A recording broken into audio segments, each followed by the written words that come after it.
Swole Normuth. The sun is shining, the birds are chirping, the bacon is sizzling. Welcome to the Daily Swole. Testing, testing, testing, testing, test, test, test, testing, testing, testing, testing, testicles, testing, testicles, testicles, testicles. Whoa. Welcome everyone to episode 1200 and dose of the Daily Mother Swole, the most muscular swolecast, beercast, broadcast, gaincast, mancast, pimpcast, sleazecast, and slaycast in the realm, because when I flex, you flex, we all flex our biceps. I'm here with ya boy, John from Obese To Beast. Say, without further ado, we're just going to jump right into it because everyone knows you're here. I don't have to intro you and talk and be like, well, we got a very special guest. We got a very special guest in the back room right now. Bring him on out. Who do we got, fam? So yeah, say what's up to everyone and let's just jump right in. Yo, what's up, everybody? I am very happy to be here. Yeah. All right. So we were kind of introing. Everyone kind of knows, just in case someone doesn't know who you are, just in case someone has no idea who you are for whatever reason, I mean, if they're brand new, just give them a little kind of like a, I don't know, maybe like a back of the DVD cover of your story, and then we'll jump into some of the new stuff that I'm actually curious about that I want to ask you more about. So go ahead. Yeah, so my channel name is Obese To Beast, so I make YouTube videos.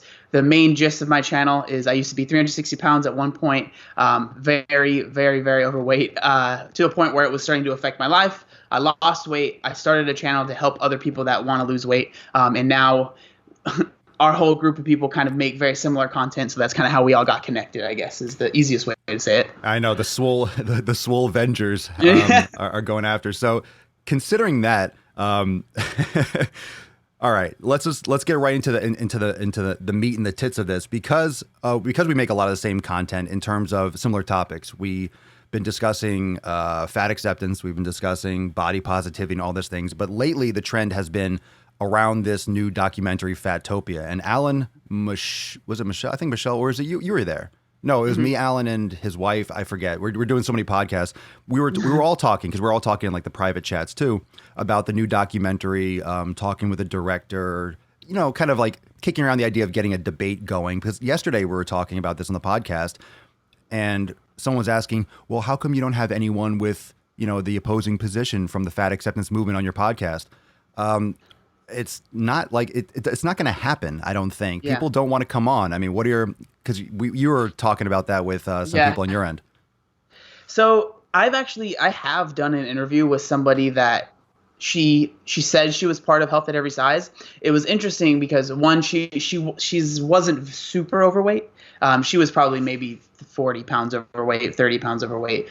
Still looked pretty healthy to me, right? And the more I spoke to her, her kind of message that she talked about was, it's not about, this is what blows my mind. It's like most of the people I've talked to that I've actually had conversations with, when I say it's not, like, being morbidly obese isn't healthy, they're like, of course that's not healthy. And I'm like, you just said what I have been saying, but I'm getting attacked for being fat phobic because I don't identify as Health at Every Size.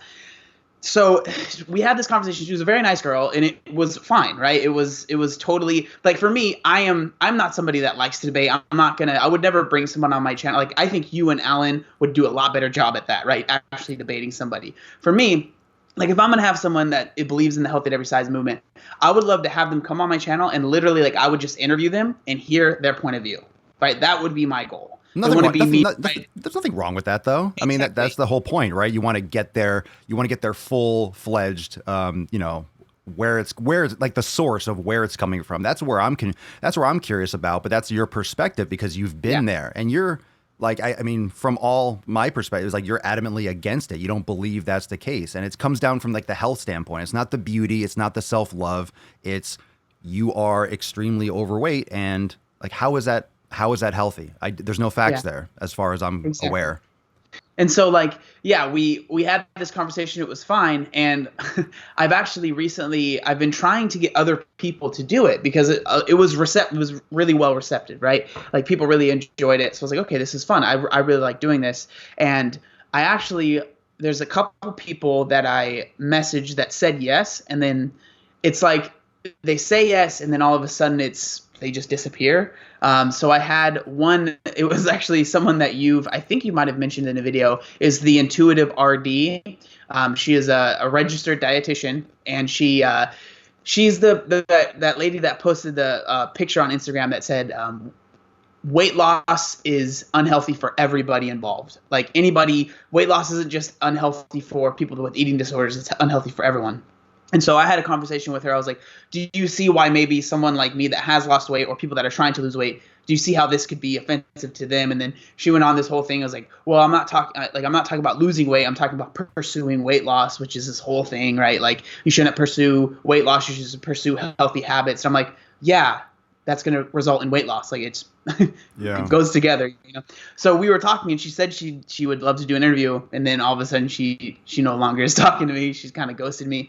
And then there's this other girl that she was super down to do it. And then she, like, the day of, I thought we were still doing it, and then she hasn't responded in a few days. So it's hard. Like, it's hard to get people that. And again, it's like, I'm not even trying to have you come on my channel and me try and destroy you with facts and logic, like a Ben Shapiro thing or something. Like, it's like, I just want to hear your opinion. That's all I want to do. I want to interview, hear your opinion, find out, because I think it's really interesting trying to find out how someone got to be part of whatever movement it might be. Mm-hmm. For these people, it's health at every size. How did you get to that point? And I think that's really important, is to understand how someone got to where they were. Like, I think that the experience that I've had in my life, you know, being morbidly obese, the issues I was having with that, and then losing the weight, and I've kept it off for like 6 years now, and I enjoy fitness. Like, you know, I've done a bunch of different things, you know, did the bodybuilding show, ran the marathon, has done CrossFit competitions, all of these things have led to me having my point of view. So it's like, I just want to understand why someone might have theirs. Well, considering you were morbidly obese and you've been there, was there ever a point, or what was that like switch? Because, okay, let's say you're going down a path, and I think we have this every day in multiple ways where you can go. It's kind of like one of those adventure books where, like, go to page 45 if you want to go left. Yeah. If you want to go down that dark corridor, go here. And you're like, oh, fuck that, I'm going to there. Yeah. So what was that point where because since you were obese, you had the choice, essentially. I mean, you still do, but you're not taking it, but you had the choice to go down that path. Did you ever feel like you were on it, or did you see, or looking back on it, did you see that you were kind of on the brink? Like, how did you not go down that path? Because, you know, you had that choice too, like anyone else. Yeah, it's the path. It gets, like, for me, I grew up overweight. So I wasn't one of the people that, like, all of a sudden is like, holy crap, I gained 200 pounds in a year or whatever. It was a very gradual thing. Like, from 5 years old, I was overweight, and then I just got bigger and bigger and bigger. And, you know, when I was in, like, middle school, everyone says, but, like, I was pretty active. Like, I skateboarded everywhere. I played football, flag football. I was active for a bigger dude, right? And then it was still kind of like that in high school, but the older I got, the less active I was getting. It was like every year I got older, the less active I would get, you know? And so then once I graduated high school, I graduated when I was 17. I was pretty big, but then once I was out of high school and I went to college for a year, I like started really putting on weight, and that's when it was really starting to like affect my like day-to-day life. Like, it was hard for me to stand up for a long period of time. Like, I worked at the Van shoe store, and I just mentioned this in my video that I put up today, which is a whole nother thing that I want to get into. But like, it was. My shifts were 4 hours long, not that long. And you'd stand for 2 hours, you'd get a break, stand for 2 more hours. But it felt like I was standing for, like, you would think days, because of how bad my feet hurt.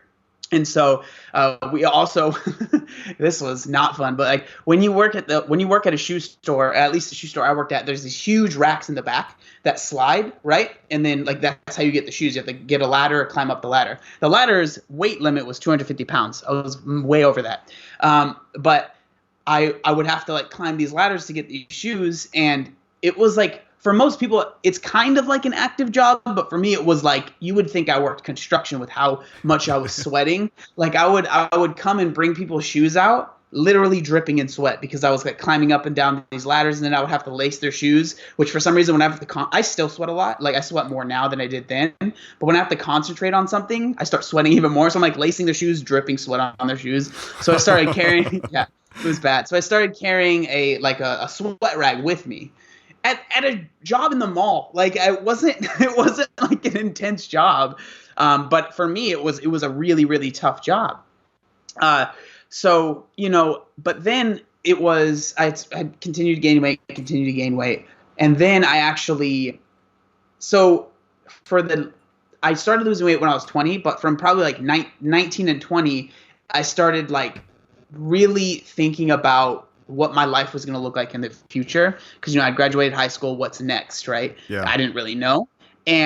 But I did know that every year I'm gaining weight. And I would see like, the people that had to get airlifted out of their house because they were so big and they had a health concern. And it wasn't, in my head, truly, it wasn't, I hope that doesn't happen to me. It was like, I wonder when I'm going to be that person. Like, I wonder when my life is going to look like that. Because it was just like in my head, I had tried to lose weight so many times and I failed so many times and I can't lose weight. I would joke around saying I don't have a metabolism because I'm so overweight, right? Like I truly, like, I thought looking back, I know I was just in the victim mentality. Like, that's what it was. But I had tried to lose weight so many times. And so I just kind of accepted that was going to be my life. And so, 20 years old, I was literally like afraid of being home alone because like if I have a heart attack, no one's going to be here. I thought about death a lot. That sounds like dramatic, but it was just true. Like I thought about it all the time. So like that's why like the healthy at every size thing, I'm just like, it's so like, I didn't know anything about this stuff, right? That wasn't even going on back then, but I knew being that size was not healthy. Right. And so that's a whole nother topic, but I ended up, so I like to say that it was actually, I had a conversation with Jordan Sayat on my podcast about this. And he talks about how fear is really important when it comes to like serious change for a lot of people for like losing weight. And that was 100% true for me. So I ended up, I got invited to a wedding and it was in Utah. So I live in California. We ended up driving. It's about a 13-hour drive. So before the wedding, though, I had to find clothes. And so at this time, I was wearing a size 5XL shirt and 56-inch waist, right? Not easy to find clothes that size. So that was really annoying. Like, luckily, my best friend was always super supportive. So he drove to a bunch of different stores with me. And I couldn't find anything. Then I finally found some stuff. I was super happy with it. And I was like, cool, I look fresh. Dope, right? And then so we take the drive up there, and the whole drive I'm drinking soda, eating candy, all of the normal stuff that you would do when you don't care about your health at all. And then when we got up to Utah, I went to get out of the car, and I literally like almost fell back into my car, into my friend's car, and that scared me, man. Like, it was the whole rest of the trip. We were there for a few days. I could not stop thinking about that, and I really don't think it was actually anything serious. But again, like I said, death was always on my mind. And I thought that this, like, my body it's done. Like, it was scary. It was really, really scary. And so the whole trip, like, I remember a lot of the guys, they went out to, like, the Bachelor went out to go play basketball. And I was like, I'm not going. And I went shopping with the ladies. Like, I was the only guy. Like, it was supposed to be guys go there, girls go here. But so the wedding happened, whatever. We come back. I see the pictures from the wedding. And obviously I was like, holy crap. Like, I again, took forever to find these clothes. I thought that they looked great. And I see the photos and I'm like, oh my gosh. Like, pictures always expose that. Like, it gives you that perspective that you do not see in the mirror. I use the photo as like it's on my phone. I use it as my background screen. But you're almost going off the sides of that picture, man. Yeah, no, it's crazy. So that shirt, like I said, it's a 5XL shirt. Wow. And when I would sit down, it would unbutton because my belly would push it out. Right. So like, I saw those pictures, but again, this whole story, that didn't even motivate me to change. So what ended up happening was I was a few weeks, I don't know the exact timeline. It was a few weeks after this. I was binge watching Miami Ink. And so these two tattoos that I have on my forearms, I got when I was overweight. The reason I got them there was because I was like, this is the only, like, even a short sleeve shirt like came halfway down my forearm because of how big the shirts had to be to fit over my body. And so like that was the only part of my body that really showed, because even shorts like went down to like my mid calf, because again they had to be so big. Right. So I was like, well, if I'm gonna get tattoos, I want people to see them. So I got them there. But I had been binge watching the show for a few weeks, and I just kept thinking like, you miss so much in life when you're morbidly obese. Like you miss out on so much. And so it could be something small like this that could be the actual trigger point. So for me, it was like, I want to get more tattoos, but I don't know where to put them, and I don't think that they'll look good anyways, right? And so like I wanted to get more on my upper arm. Like now I have this one, right? I was like, oh, it'd be cool to get a chest piece, or maybe like even one on my legs. But I just like I wasn't gonna do it.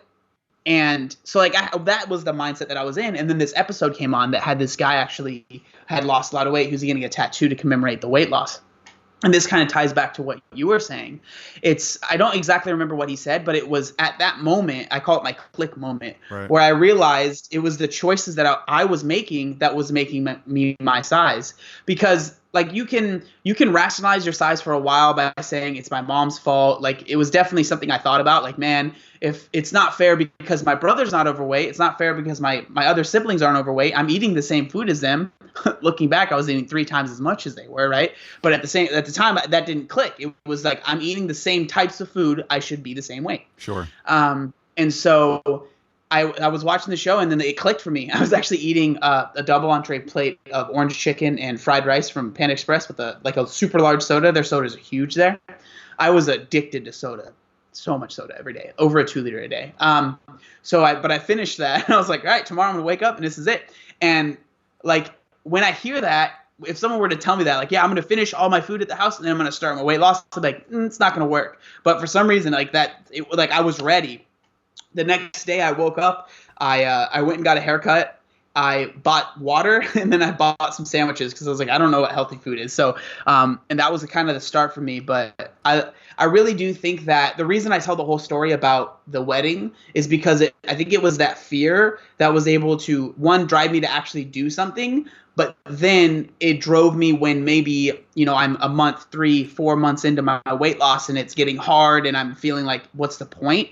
That fear of like, I really felt like something was going on with my body. That was kind of what has pushed me to continue this journey, I guess.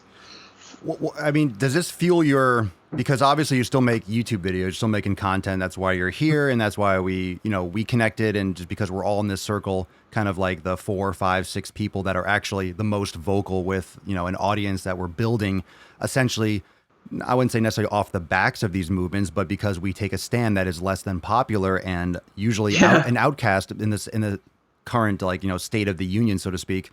Is it kind of like in the back of your head that every video that you make and like every sentence or something that you say in every video, like that is every single thing you say on social could potentially be the trigger for someone else that gets them to be like, you know what, I need to change. Yeah.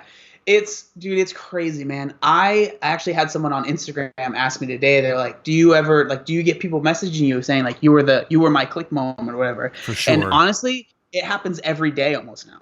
And that is the coolest thing. And now recently, since we've been talking about the health at every size stuff, like I get a lot of messages of people saying they're basically have been, they've been kicked out of the health at every size movement because they started maybe to lose weight. Like I get messages, not every day, but a good amount of times. Like I was 300, 400 pounds. I was huge into the health at every size. They list off like the 4 books that seem to be really popular in the movement. I read them all. I really liked them. But then I had XYZ happen to me, realized my health was declining, started losing weight. And then I got basically kicked out of my Facebook groups or whatever it was that they were in because they're no longer accepted.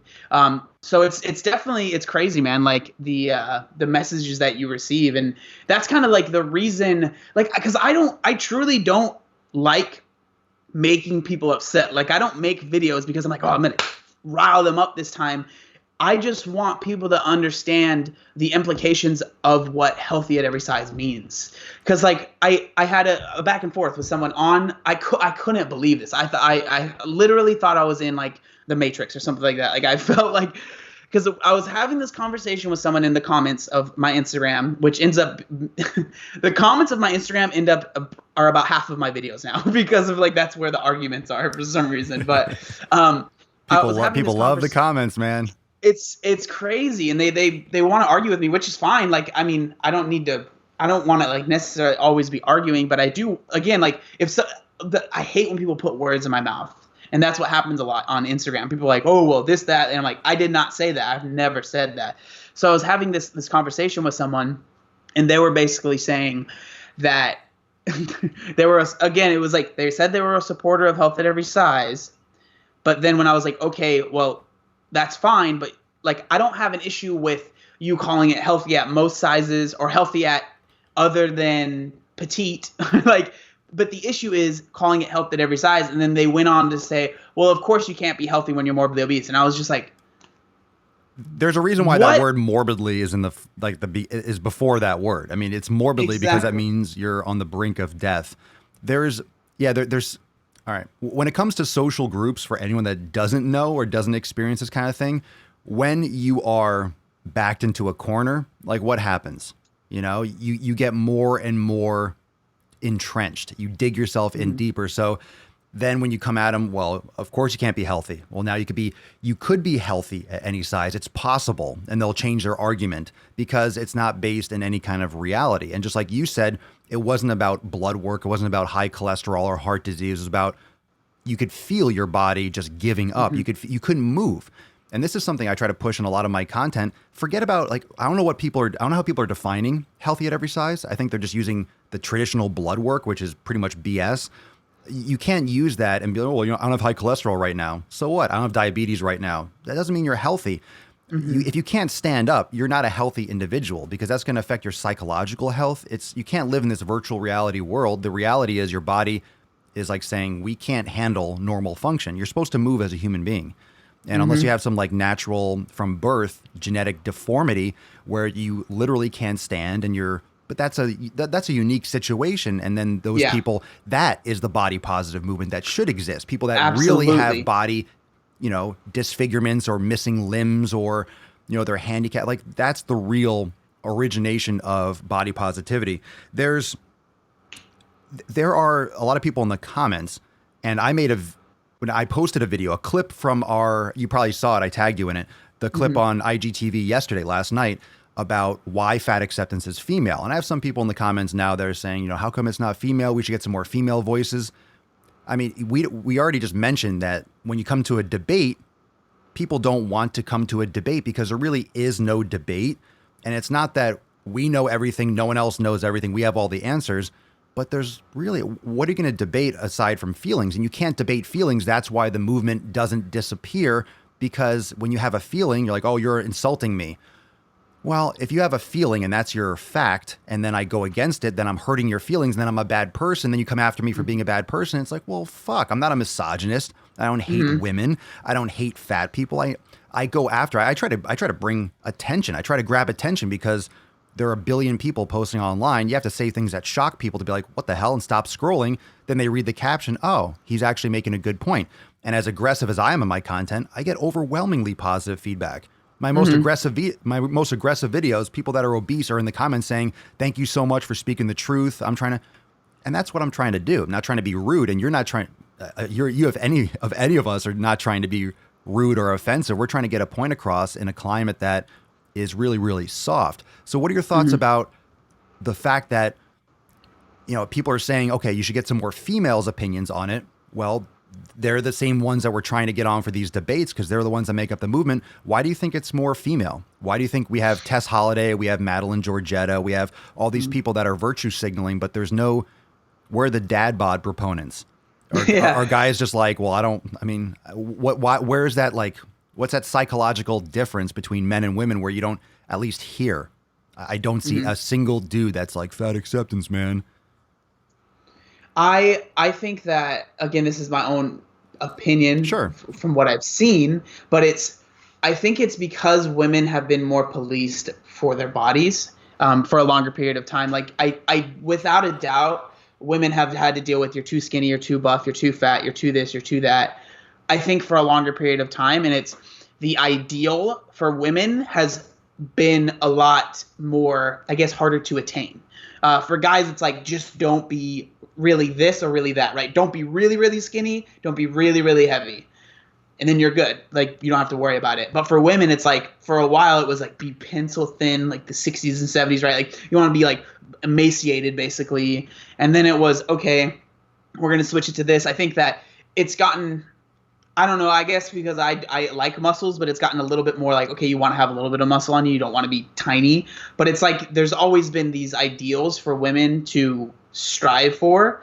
And so I think, again, it's like I like to use the pendulum analogy a lot. Like the pendulum for women was very, very much over here. And now it's just swinging so far to the left or whatever you want to call it, to the body positive, health at every size. So I think that's why there's more women in the movement. That's the only thing I can think of, because there's tons of guys that are really, really overweight. Yeah. But again, you almost always, when you talk to them, they know it's not healthy. Like there's not even a debate. Like I think if I were to talk to most guys, they'd be like, what are you talking about? Like, of course it's not healthy to I'm be this size. going to take the less popular opinion on this. I think it's even. I think that's a huge misconception by most people.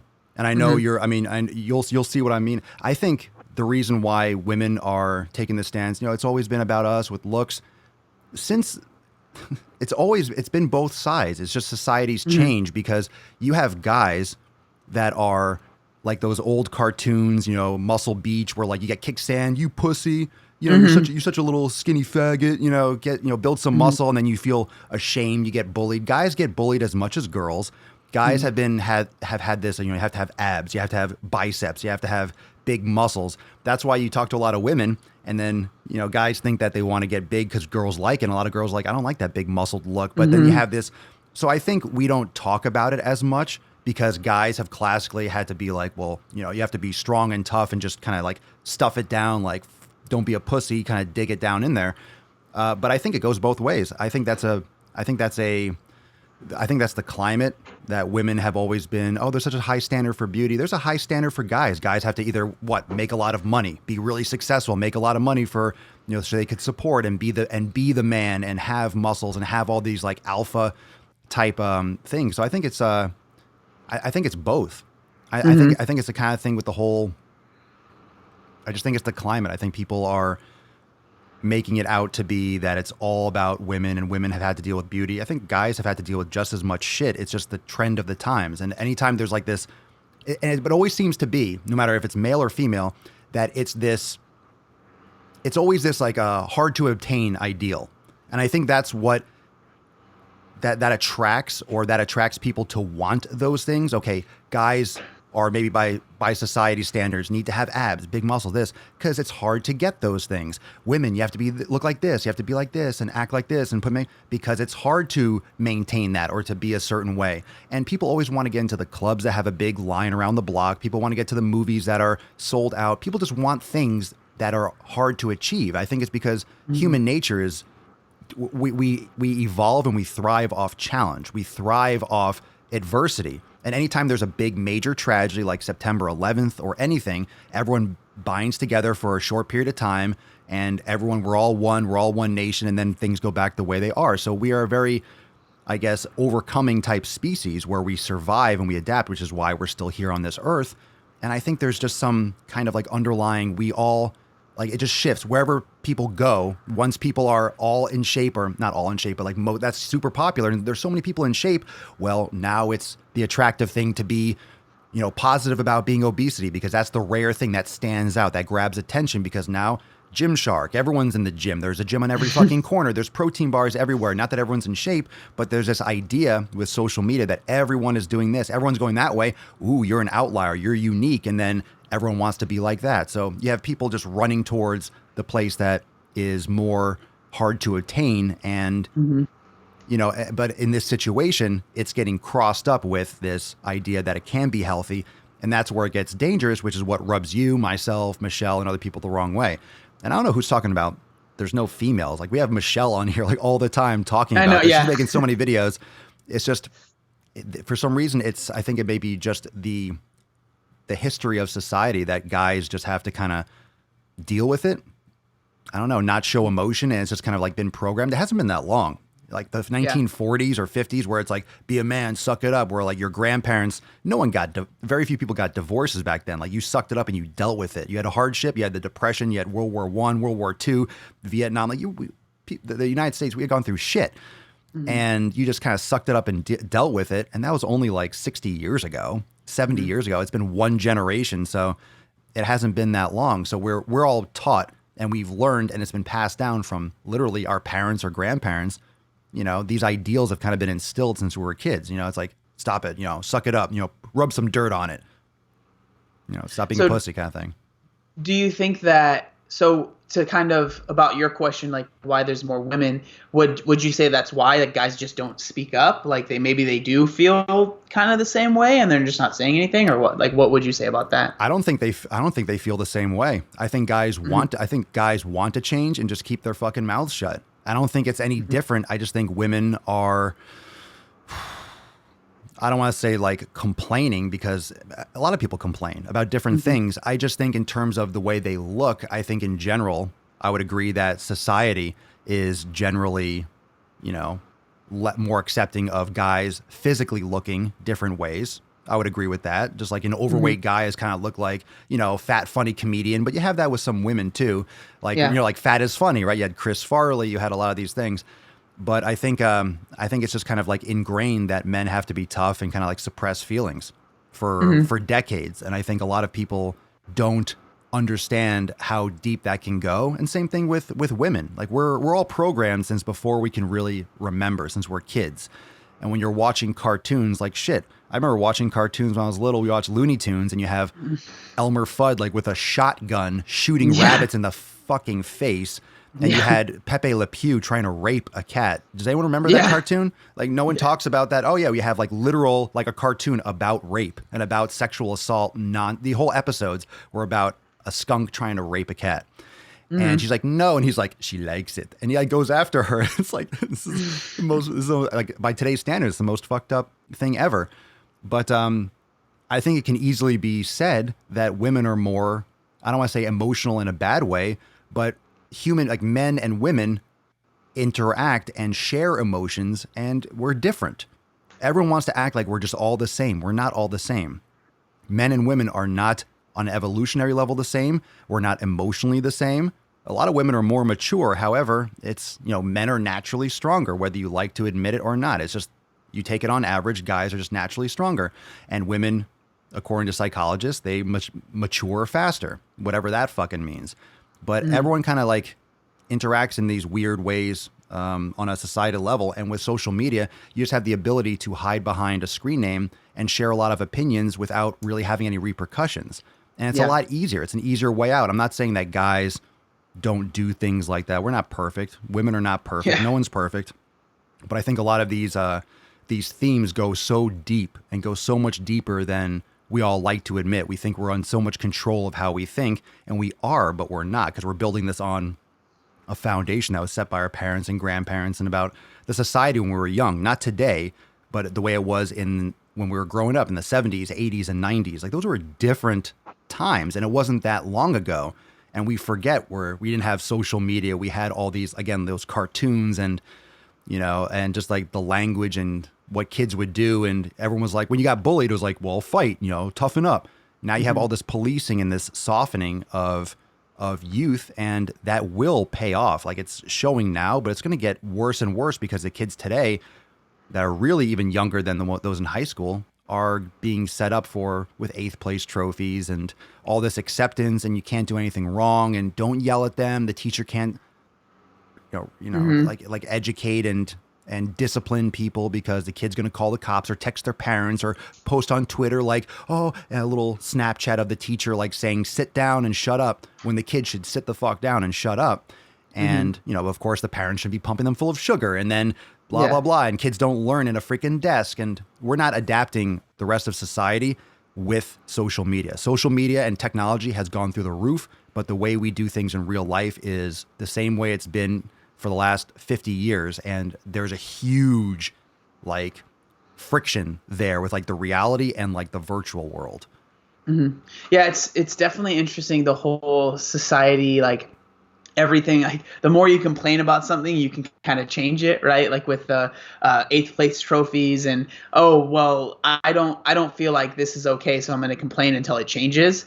Like that might work in like college, that might work in like high school, but when you get into the real world, like your boss is gonna be like, you didn't perform, so you're fired, or you're not gonna get the raise. It doesn't work like that. I don't care how much you complain about it. Like, or it's the same thing with weight loss. Like, it doesn't matter like how much you sit there and complain about how much maybe the world isn't made to fit morbidly obese people. It's not gonna make airlines change the size of their seats. Like it's not gonna happen. And I don't necessarily think it should happen, like, or make roller coasters more accommodating for people that are morbidly obese. Like, just because it upsets you, it's like you can't expect this whole industry to make changes because you're upset. It just doesn't work like that. It's not just industry, it's society. Everyone wants everything catered to them. And I think that's one of the issues with customer service, or that whole customer is always right. And there's all these things where it's, no, they're not always right. They're very rarely correct. Most people don't know what they need or what they want, and everyone wants everything handed out to them and customized. So you have someone who's obese that wants to go on the roller coaster. We should make this roller coaster they post on social media. No, everyone else is riding it just fine. If you're not this, if you're shorter than this, you can't ride the roller coaster. Why? Because you're going to fall out of the seat and die. So they don't want you to fall out of the seat and die. Do you want to fall out of the seat and die? If you're too big to, sit on an airplane or be on a roller coaster, it's because if you're over a weight limit, it's going to lopside it. It's going to throw off the whole equilibrium. Like, it's called physics, people. They design these things to a T so they can work. And everyone just wants a handout and to be catered to because of the upbringing, because of everything else. And it's very dangerous. It's very dangerous. Like you said, when you go out into the real world, it's merit. Either you're good or you're not. You're performing at your job or your task, or you don't. So I think it should go back to merit. It's not about race. It's not about overweight or this. If you're better than the other person, it's like if you're hiring people to construction, why are there not that many women in construction? Because it's physical. Women don't like it. Otherwise, if women loved construction, but women are more empathetic, so they go more into service industries like and nursing and personal care, because they are better suited for that in general. Of course, it's in general. You always have women that go hunting and do this stuff, and you have men that are nurses, and you can't make a generalization. Everyone goes here, but what, 95% maybe or more? So that's just the lay of the land, and that's how it works. And to imagine or to pretend like everyone has to be the same is ludicrous and just not fair. And it goes over into this whole, we can go over into like the transgender stuff. There's so many things that are just, you can't make it a safe place for everyone. Yeah. And then I kind of wanted to talk a little bit about, like, you were talking about paths, right? And it kind of blows my mind because I was morbidly obese, and I didn't go to amusement parks because I was afraid of not fitting on rides. But before I had lost my weight, I was in 8th grade, and I was already getting really close to not fitting on some rides. Like, I went with a group, and it was like, click. It was like only one click. That's all I got. Like, normally people get like 7 or 8, and or they were having to have 2 people push me into the seat, right? So like that was scary. Like that was scary because I didn't want to be embarrassed. And then the same thing with flying. Like, I just didn't do it because I was like, I know how small the seats are. So the path is, you could either be like, wow, this is really sucky. I don't want to be embarrassed. I want to be able to enjoy these things in life. I want to be able to I want my quality of life to be higher. I'm going to make a change. Or, which is becoming more and more popular, this makes me upset that I can't fit on this ride. This makes me upset that I have to buy 2 seats because I am taking up 2 seats.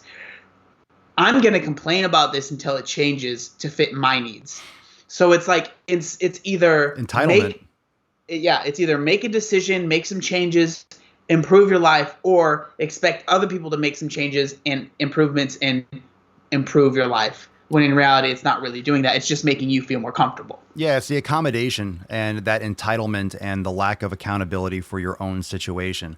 And it doesn't mean that someone isn't obese because of something that's out of their control. You get into a nasty car accident and it fucks you up and you can't move. Like, there's a lot of people that really have some serious things that they didn't plan. They are not like as it wasn't their decision. However, there are a lot of people that go through that and actually come out stronger and are a strong voice for overcoming adversity. And the fact that most of obesity, most is self-inflicted. It's self-inflicted. It's a poor support system. It's the people around you. It's that community or family or friends that don't, they're not being honest with you, or they're themselves overweight or lacking that same responsibility. But because we have so many things that are just easily accessible, we just feel like everything should mold to us. Like we have Amazon Prime in a day or same day delivery. You don't have to even go anywhere, which doesn't help people get more exercise. People don't even have to leave their houses to go to the supermarkets. They just go. They just type in their thumbs and get shit done. But I do think that responsibility and the entitlement, it starts when you're a child. It starts when you're a child. It starts when you're a child. Again, the 8th place trophies, the teacher succumbing to the student, which is absolutely insanity. If you're sending your kids to a school, then they need to respect them. Yeah. Yeah, but then parents, I mean, teachers can't teach. I think that's probably the worst. It's the most underpaid and one of the worst positions you could be. I mean, people do it. People go into that field like, fuck, I would never want to be an educator, especially like in a public school. Like they are going out to war every single day, not only with the kids, but with all these restrictions. Yeah, they can't say things because everything's recorded, everything's streamed live, everything is, and they're working against the system in the sense that they're trying to keep these kids still. The kids are pumped full of sugar and they're sit in this chair. Let me teach you how to add. And kids are like, I want to go fucking climb a tree and play. Yeah. And there's no like physical application. So everyone's kind of working in this, spinning their wheels, and it's making the problem worse.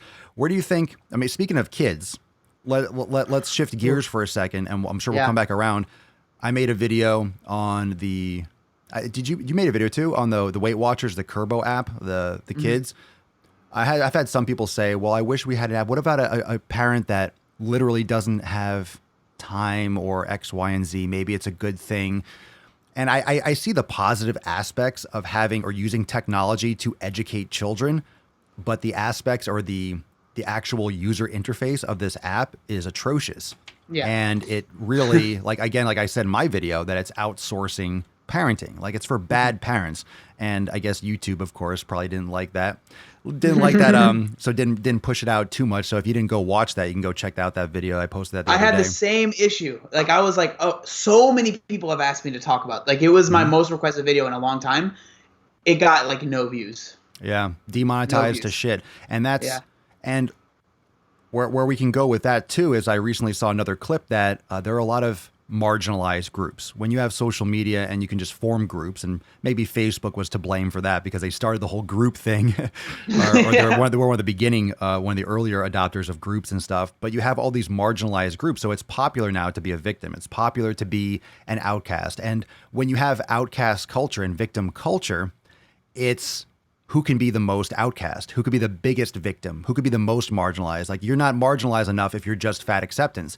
If you're fat acceptance, you're African American, and you're gay, whoa, you got a trifecta going on. You're marginalized as fuck. You're gonna really get all the love, and everything should be handed out to you and passed down to you. And and here, I don't want to offend you. I forget where I was going with that, but we're talking about the group mentality. So. Yeah, speak a little bit about what you think about that app, about the interaction between the parents, the children, who's responsible for it. Is it a good thing? Is it just the wrong approach?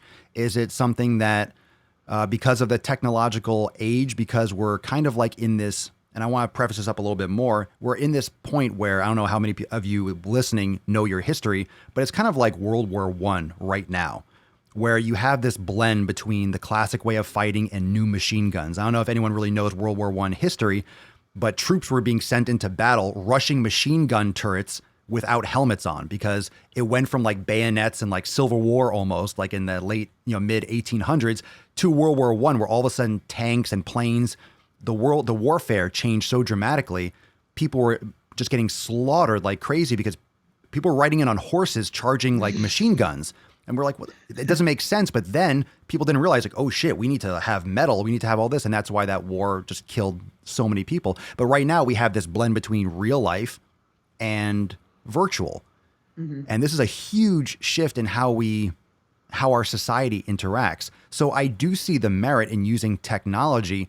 However, it starts with the parenting number one. So I'd love to hear a little bit more about your thoughts on it, though. So I definitely made that video, and I think that my biggest issue with it is it's the way that they're using that whole like stoplight system of putting the green, yellow, red. I think that obviously you should encourage kids to eat healthier foods, and unhealthy foods like the cakes and stuff, obviously they should be not encouraged. But when you put like, my issue is like putting these morals on food, especially for like kids. So like if you eat the red foods, you're bad and you're doing bad. I think that they can be really damaging. And I think that the reason that I have such an issue with that is because for me, when I like lost my weight, I struggled with binge eating a little bit towards the like after I had lost most of it. And again, a lot of it was because I was putting morals on foods, and I was like, okay. And it came from a good place. Like it came from me being like, okay, I'm eating garbage all the time, so let's cut back on that. But then it became like I was afraid to eat certain types of foods, and then it would be like I was afraid to eat it for a few days, and then I would just go crazy on it, right? So I think that's my biggest issue. Like obviously I am a huge advocate of helping kids with obesity. Like I think that if the kid's obese, it's already a little too late. Not saying you can't be helped, right? I was a kid that was obese, but it's like they've already become so ingrained in the way that they're eating or whatever, and their parents are like, I don't like to demonize the parents, I guess maybe because like my mom was my mom, right? And I was an obese kid. So a lot of it does come down to knowledge. And that's why I always say, people ask me, like, what's the biggest tip you can give to someone that's trying to lose weight? It's like knowledge, learn for yourself. Like, yeah, it's good to have someone help you, maybe get a coach or something like that for a little bit. But like when you're getting coached, you should be asking questions and questions and questions so you know the answers for yourself. So I think that knowledge is really important for the parents. But I think, yeah, why don't they have knowledge? You've never been taught. You're not taught, You're not taught, and this is my opinion, you're not taught how to learn in school. You're taught what to learn. You have to regurgitate it back out. The same, you've probably seen those memes or those pictures online. It'll show technology, like, wow, everything that's changed with technology. And they show kids sitting in desks in the 40s and kids sitting in desks today. Like, we're not changing how we're teaching kids. So, and those fucking kids are the parents. So those kids in the 60s are the parents of you and me. And, we're the parents of, the next generation. So if you're not taught how to learn, and talk about like the accessibility, my phone, we have the technology and the ability to learn literally right now. Like, people are listening to this and learning. So you have the ability to get information, but people don't use it for that. They use it for drama. They use it for bullshit. They use it for complaining. They don't understand that it's a resource. Wow, I can absorb endless amounts of education about whatever I want to learn, but we're not taught to pursue. So the last books that people read are usually in high school or college. They never read again. They never, because they're taught essentially to hate fucking learning. They're taught to learn shit that they're not interested in, that has no bearing in society. And I think that's what poisons learning. Because when you're learning about dumb shit in school and you get out and you realize, oh, I wasn't taught taxes. I wasn't taught mortgages. I wasn't taught, how to cook. I wasn't taught anything of the actual world. Learning's bullshit. Like, that, people are resentful for school. It was literally a waste of time for most people. It was great for arithmetic. And then it taught you that Columbus was a hero, right? And then now it's like, oh, wow, you mean the OG genocide, right? So yeah. It's a huge, it's a mind fuck, and you just get funneled in. You just get dumped in whatever the society wants to teach you. You're trained to work. And the reason why school was kind of like systematic like that is because you would do that, go to a factory, still follow orders until you died. You followed this, you went here, you punched in at this time, just like school. It trained you to be a worker. Now you're training zombies, but the world doesn't work like that. And people are literally leaving school with like, oh, I don't know how to adapt because I was never taught this. And then, so it starts with the education is fundamentally fucked. And there were a bunch of people in the comments discussing this, and we briefly touched upon it. But I mentioned when I was talking about super marginalized, like the intersectionality, where you're not just obese, you're black or you're Asian, and you're gay, and you're low income, yeah. and you're an immigrant, and you're this, and you live here, and so the more marginalized. And I mentioned that because it's important, and people were saying, I hate how fat acceptance is linked to racism. And I've talked about this so many times. When you link these issues that are just based on feelings and you attach it to something that's really an issue for people, like sexuality and like acceptance, that's real fucking acceptance. Okay? If you wanna be with a man, be with a woman, go for it, right? Be who you are. Just don't force other people to do it. Like, we're fine. That's how I feel. I don't care what anyone does. If you want to do that, go do that.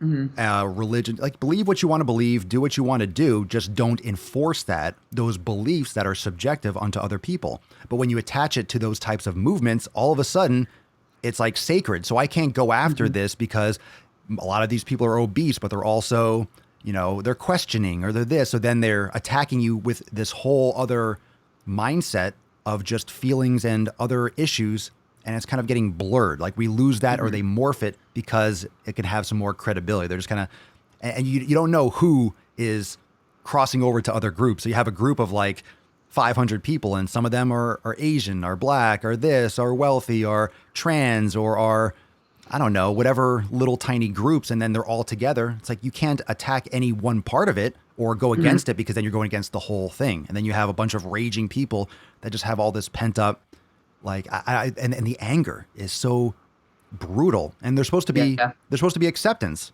Like, what do you think about the phrase, the irony of the phrase fat acceptance, when they are the most ruthless motherfuckers? The same thing with the posting, like, they're blocking. Talk about that, because you're getting, I don't think anyone else knows this. We didn't talk about this yet. You're getting harassed. John, your friendly neighborhood Spider-Man is getting harassed online. So yeah, go into that, man, because for accepting people, it's not too accepting. That blows my mind. That page. So it's this page. It was called Boycott Fatopia. So they started this page after that film came out, right? And in their eyes, they feel like Fatopia, I don't know, it hurt their feelings. It made them upset. So they started this page. Basically, I think the start of the page was like they were trying to discredit maybe the director of the film, the people that actually worked on it. But then once me, Michelle, Alan were making videos about it, they started directing that hate towards us. And they've called me fatphobic. They've called me basically like a white supremacist. They've called me John the like toxic because I post before and afters. And then they called me, this one I have never heard. They said X fats are the worst fats. So now it's weird because the whole thing with a lot of the body positivity and health at every size is they don't want to be just looked at for their size. But then being called an X fat is like everything about this guy is because he's no longer fat. It blew my mind. I couldn't believe it. And then so now it's honestly like they just seem like a huge troll account. Like it really does. Some of the stuff they're posting doesn't even seem real. So now I've just they're stating that me, Alan, and Michelle, basically anyone who's come out and said, "Oh, I like the film. I think it's interesting," has been paid off and has the director has reached out to us and given us payment to promote the film. 100% not true. I think his name's Connor. He messaged me before the film was already made. He messaged me a few weeks before it was about to come out. He was like, "Hey, I have a film coming out. I would love for you to promote it." And I said to him, I was like, "I'll watch it, and then if I like it, I'll promote it." That's why I said, yeah. Yeah, I'm not gonna sit there and be like, "Oh, I hate this film. Don't watch it." But I was like, if I like it, I'll say something about it, And that's what ended up happening. But yeah, it's definitely interesting in that the community of acceptance. It seems like it's more about taking some other people out of the movement. Like I said, there's those messages I get of people that felt like they were kicked out because they were no longer almost big enough, or the fact that they had lost weight. And then it goes back to that whole I think we talked about in the last podcast that we were all on, that whole like the fatness spectrum. And there is like a small fat, medium fat, Infinifat. Infinifat, right? And it was, the whole thing was that one was based on clothing, but I guess when you dig a little bit deeper, it's supposed to be, you can't, as a mid fat, say you understand what an Infinifat has been through. And so I get that argument a lot now too, is like, well, you know, you've had your experience, but you don't know what it's like for XYZ. I'm like, I'm not stating that. All I am stating is that I was morbidly obese and my quality of life was affected because of it, you know? That's that super, like, who's holier than thou. And this type of movement, and for those of you that don't, I find history fascinating because it repeats itself, and human beings are notorious for forgetting history, and we forget what real tragedy is. We didn't live through World War II or World War I or the Vietnam War. Like, none of us were, most people listening to this and watching this weren't alive for those real tragedies. We remember September 11th and things that we maybe have like some kind of like perspective on, but there's real shit that goes on in the world. And to play the victim, the only people that it marginalizes are marginalized people that actually have real fucking struggle. And especially when these struggles are, where these struggles are made up, and rather than put in the work, you're going to complain and demonize other people. So if you have someone who's a mid-fat and you're saying, well, you know, the Infinifat people, well, you don't know what it's like to be, no, and good. I don't want to be Infinifat. If you're calling yourself Infinifat, you're not going to be Infinifat for long. You're going to be Infinidead. And that's what happens, because everyone, and then it gets, but then that's where the segmentation comes into play.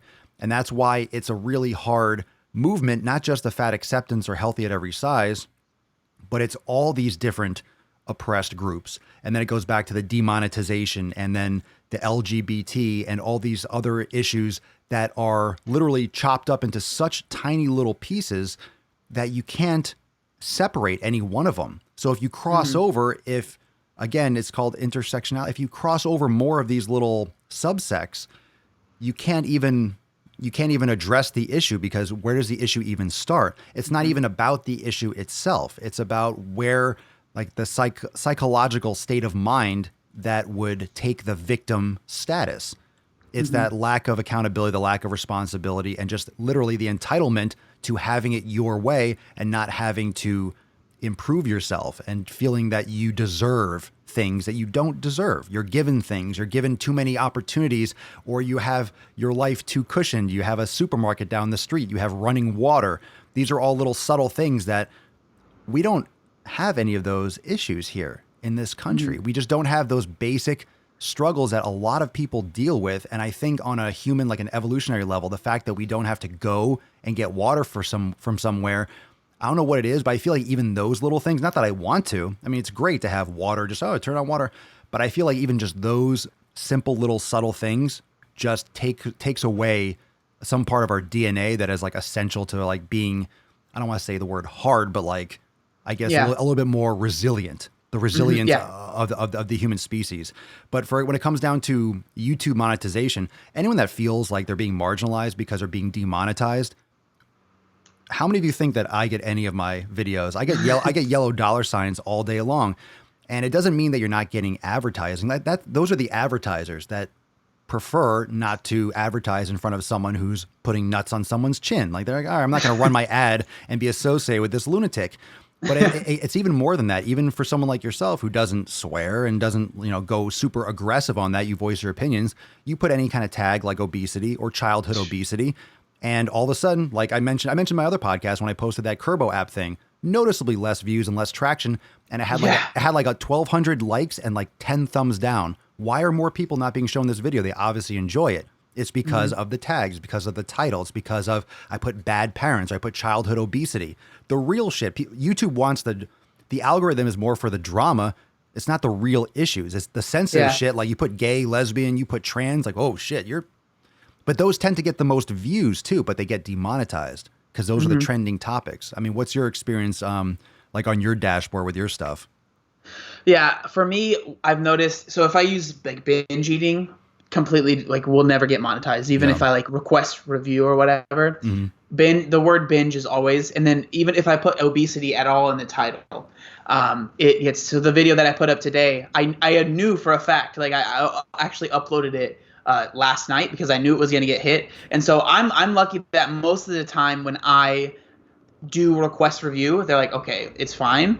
But it's just weird that the word obesity, the word binging, all of those things, and then like that video with the Kerbo app, the fact that I mentioned those things, it didn't get demonetized, but it was like no one saw the video, which I'm not one of those people that like to complain about that, because who knows, maybe people just weren't interested. There was a lot of people that maybe were vocal about wanting to hear about it, but maybe most of the other people didn't care. Like, I don't want to be that person that's like, YouTube's killing my channel because of this, that, and that. Or like, I like to take responsibility. Like, maybe the content isn't what people want to see. But I definitely have been demonetized because of those keywords. The one thing I kind of wanted to bring up with what you were saying earlier is and this fires me up a little bit. Here we go. Do He's gonna say a naughty word. Go do it. No, I get super annoyed with the health at every size movement trying to attach itself to like civil rights or to racism. Like, racism is terrible, right? Like, there is nothing. If you are a black man in America, you cannot change that, right? And you shouldn't have to. Like, you should be treated with respect no matter what. You cannot compare obesity to race. That is I cannot stand that.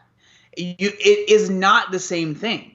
You can change your obesity. You can change that. And so like I honestly it blows me away that there's not more people that are upset that the health at every size movement has tried to attach itself to, you know, civil rights or the racism stuff, because they're just not the same thing. And to compare yourself to that, like whenever we talk about, you know, health at every size, I get called a white supremacist or it's white supremacy or whatever. It's like, how is that even slightly the same thing? Or male privilege or white privilege and stuff like that. Exactly. Like just because you're oppressed, that it doesn't mean that it's the same exact thing as how it was for these people. Because for them, it was like they were being oppressed for something there's nothing wrong with like at all, right? Like, it's not like if you're, you know, you're not white, you're unhealthy or whatever. No, like you're a human just like everyone else. But when you're obese, it's like you weren't born that way. That was something you did to yourself. And so it's akin to, like, in my eyes, it's akin to people that are maybe alcoholics or people that are dealing with these things that most people are like, well, yeah, that's something they did to themselves. Like, yeah, it's terrible, they're dealing with it, but like you wouldn't think that they say like, well, I'm being treated like as if like all these people are being racist towards me because I am alcoholic. It's like, no, people are like, no, you need to stop drinking if you don't want to be treated that way. I get so fired up when people compare it to racism or civil rights or, you know, LGBTQ stuff. Like, it's not the same thing. And I think that's a extremely important point. And it's kind of like the body positive movement should be about people's heights. Like, you can't change how tall you are. You know, if you're 7 feet or you're 5 foot or you're black or you're like, that's the way you were born. No one chooses that. And it's not to say that some people don't have, you know, a better starting point or more advantageous or more possibilities due to those conditions. And again, it's how do you normalize everyone's upbringing? How do you make sure that everyone had the same childhood and has the same opportunities? Like, that's something that we can work on and that can be addressed. You can give, I think there's great premise with equal opportunity. I think I don't think there's anything wrong. I think everyone should have an opportunity. Why not? But I don't like equal outcome. That's bullshit. Equal outcome is extremely dangerous. And that's what brings down countries. That's what brings down empires and stuff like that, is the fact that, you know, human beings merit. You have to, if you're better than someone else in a certain way, it's just, okay, then that's just the way it is. Like, some people excel at sports. Some people excel at art, at writing, at talking, at race car driving. Like you're going to have some people, but you have to find and pursue that passion, which is where I think because of technology, people have the ability to be happier. I think a lot of where this comes from is we were screwed by the education system. We were screwed because we weren't taught about life. We're in this weird place where technology is going through the roof, but we still have these archaic, like real life ways. But people can create something that they're passionate about. Like if you're waking up every day, like I know you're enjoying your life, you know, you lost all this weight, you're doing things you enjoy, you're working out, you're doing your podcast, you're making videos, like you're spreading a good message, like you're enjoying shit. So am I. Like we both created something that we love to do every day, but a lot of people don't have that. So they have a lot of pent up aggression, resentment for the system, resentment for their parents, for how they got fucked over. Like I have student loans. I mean, I have a degree in exercise science, but my goodness, talk about a fucking waste of cash. Like in terms of like all the other classes I had to take because they required it, because it was a degree that needed me to take this. So that the education business is screwing a lot of people. And when people are miserable, they're going to take it out in different ways. And if they feel like they have an ability to have a support system and be like, oh, I can snap my fingers and just, you know, have all these people that are got my back, it's an easy way to do that. But to do so and to attach your movement to race and things that have real implications, it's extremely dangerous and it's insulting. And I think people don't really talk about it because when you talk about race, you're on like what you say the wrong thing. You're getting fired from your job. You're getting this. Like I'll talk about it. You can talk about it. I mean, I'll talk about fucking anything. But it's a sensitive issue that I mean people don't want to address it. I want to make it clear too. It's like when I say that stuff, I'm not saying that we should not treat people that are overweight with respect. I'm not saying any of that stuff. But it's like to compare the two, it would be like comparing someone not being able to fly because of the color of their skin, right? That's terrible. Everyone would agree, I would hope. Versus this person can't fly because they're so overweight that they have to pay for 2 seats and they've decided they're not going to do that. It's not the same thing. I'm sorry. Like it is, those are two different issues. And like, while, yes, I agree that sucks that you have to pay for 2 seats, that obviously I wouldn't want to do that. But at the same time, if you are taking up 2 seats, you got to pay for them. Like, right. So to compare that's what I mean. You know, to compare the two in that way is ridiculous. Should people that are morbidly obese be treated well? Absolutely. Should they not be made fun of and have people like point at them and laugh? Yeah, no. Like I've dealt with that. It's not fun.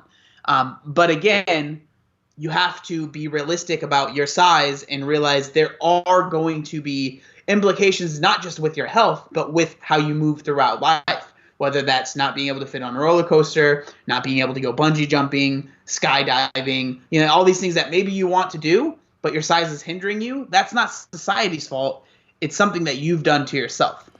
There's a weird misconception about myself, you, people that do not agree with the fat acceptance movement. It's not the fact that people are obese. We're aware. You, of all people, are aware, John. I mean, I've trained many. Alan does this. Michelle. We know people are morbidly obese. Like that's an issue. What I take, I guess, quote, offense to, what I don't like about it is you're taking that issue and you're making a group that makes it like have a positive spin on it. And that's extremely dangerous. If we can all sit around and be like, okay, we have a lot of obese people. We have a lot of fat, overweight, morbidly obese people. What are we going to do about it? Let's improve this.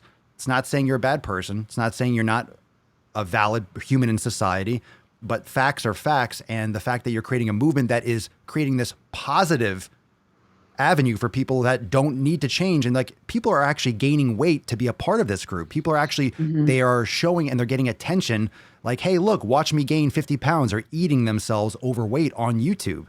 And YouTube shares these videos. There are people that are on purpose gaining weight, eating a lot of food and showing their weight gain because they want to be a plus size model because, hey, you'll get more work now. It's easier to break through if you're one of the unique people that can be an overweight or a plus size model. That's more of a niche market. And people see the opportunity in that, just like you'll have people that will change their gender in order to win more races. Like there are people that will fucking do whatever they can to get that gold medal, to win. Most people don't understand the competitive nature. People will fucking change their sex in order to win and to be, they fucking will. People are jacked up in the head in so many cases, but it's not that fat is bad, but we don't need a movement honoring it. Like that doesn't make any sense whatsoever.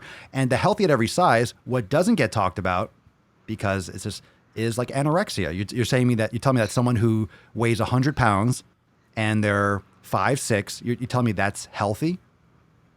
It's easily not. Malnutrition and excess nutrition. It goes both ways, but no one talks about that in terms of healthy at every size. It's like, oh, infinifat. What about infiniskinny? What about, atom size or whatever you want to, who knows what the fuck it is. It doesn't even exist, but healthy at every size, that's what it means. It means you could be skin and bones and be healthy. I don't think the victims in the concentration camps were too healthy. Yeah. Yeah. And the argument that I always hear when I bring that up is like, well, we're not saying that you're healthy at any size. We're saying that you can have healthy habits at any size. And I'm like, then say that. Yeah. And like, if I agree 100%. If you're going to have those healthy habits, if you are really, really skinny, you're going to start gaining weight to a regular size. If you're really, really overweight, like, I don't think people that have like, cause a lot of the women, it is women, but a lot of the people that are in the healthy at every size movement are not really, really, really, really, really overweight to where it's like they're having issues with their health. But when you get to that size, because I was getting there, the habits that you have are so unbelievably unhealthy to get to that point. So like for me, like I kind of stated earlier, I drank a 2-liter soda a day easily, right? I didn't move. I didn't do anything. I sat in my house all day. So the habits that I had made me very unhealthy. And so once I switched those habits, and it's stuff that anyone knows. Everyone knows you shouldn't be drinking a ton of soda. Everyone knows you shouldn't be eating candy bars all the time, right? Like I just switched the most obvious things that I knew were unhealthy. And this is coming from someone that I was as clueless as you can be about nutrition when I started losing weight. As clueless as you can be. But once I made those changes, I started seeing weight loss. I started seeing a healthier version of myself. And so they always use that argument, but I'm just like, you're just like picking at straws now, I feel like. Like, yes, you can have healthy habits in any size. Of course, that's what we agree with as well. And we want people to pick up those healthy habits. And once those habits happen, you're going to start losing weight. But then it's like the healthy at every size movement. If you do end up losing weight and you're like, oh, look, I lost weight. I'm so happy in my progress. Now you're toxic because you posted a before and after picture and you're not allowed to post those because it makes us feel bad about ourselves. Why is that? It's like, why is that such a poison in that community? I mean, before and afters, have been abused by the fitness industry, of course, like fake and Photoshop and stuff like that. But why, when someone shows how, and when people share those, and you can talk about this. I mean, I was overweight from like by my standards when I lost, and I've mentioned this before, but it's because I was like, gaining so much. But I saw a picture and I was like, wow, I was probably like 20, 25 pounds, just extra, just water weight and some extra fat because I was bulking, but I wasn't obese. It was like by choice. I was just eating. I'm like, okay, this is too heavy for me. Let me cut back down. So it was, maintainable. But when you have, I've just completely blanked out. I was going to go, what were we just talking about? BOA's losing weight. Oh yeah. Before and after pictures. Yeah. So it's been abused by the fitness industry, but people share those, and you share that as like, cause you're proud of yourself and you feel better. Mm-hmm. So you want to show that other people can do it too. Why is that so offensive? It just shows my view, and you can, if your opinion or if you agree or disagree, totally cool. We'll see. But I think it's because it reflects on what they're not doing. It's a mirror reflection. You're seeing what someone else is doing and watching and looking at someone else's transformation. It's a mirror reflection on your own inadequacies and your own lack of discipline and your own lack of action. And people, instead of being inspired and saying, you know what, if John can do it, I can do it too. And be like, it's much easier to take offense by it and be like, you know what? John is a white supremacist. John is promoting, or diet culture, and this is the problem. And they get angry and they lash out rather than take it inside and be like, that's empowering. If John can do it, I can fucking do it. I think that that's probably what's going on inside their heads. That like what you explain. What I've heard as the argument that they'll actually state is that basically they feel like everyone loses weight from basically a place of self-hate. So it's like, I hated myself, so I decided to change, and now I love myself. And so I think that in their, like, the way they rationalize it, because I always try to understand, like, there has to be they have to believe it to some extent, right, to say these things. So I think that they truly believe that people that lose weight are doing it because society has told them that being overweight is unacceptable. And it's all society, not because maybe they felt unhealthy, not because maybe they were having health conditions, not because, but because society told them to. So they're just following society.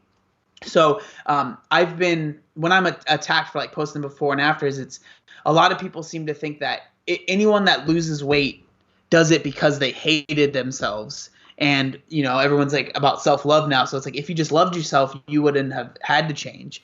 And so I think that's why they get so upset about that.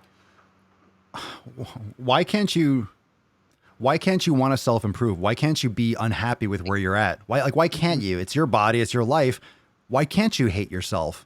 And it's not like you hate yourself. Like, I hate myself, I'm going to kill myself.